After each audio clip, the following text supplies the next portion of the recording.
এয়া চোৱা, এয়া মই ব্লাড দিবলৈ আহিছোঁ। এয়া লখিমপুৰ ব্লাড বেংকৰ লখিমপুৰ মেডিকেলৰ এয়া ব্লাড বিচাৰি আহিছিল, তাকে মই দান দিবৰ কাৰণে আহিছোঁ।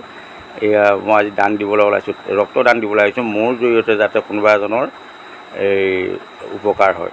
ধন্যবাদ থাকিল।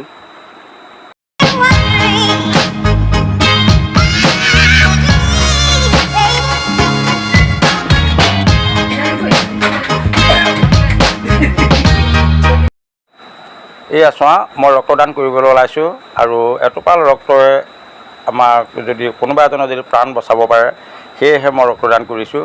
আৰু তোমালোককো কৈছোঁ, তোমালোক সকলোৱে ৰক্তদান কৰিবা। তাৰ মোৰ মই ভাবিছোঁ, আশা ৰাখিছোঁ তোমালোকেও যাতে এনেকৈ দান কৰা। তোমাৰ তেজ এটোপালে যদি অন্য এজনৰ যদি জীৱন বচাব পাৰে, তাৰে কামনা কৰি মই এয়া দিছোঁ। চোৱা তোমালোকে সকলোৱে যাতে ৰক্তদান মহান কাম, ৰক্তদান মহান কাম। সকলোৱে ৰক্তদান কৰিবা বুলি মোৰ আশা থাকিল। আৰু মই যেনেকৈ দিবলৈ আহিছোঁ, তোমালোকেও যাতে দিয়া। ধন্যবাদ থাকিল।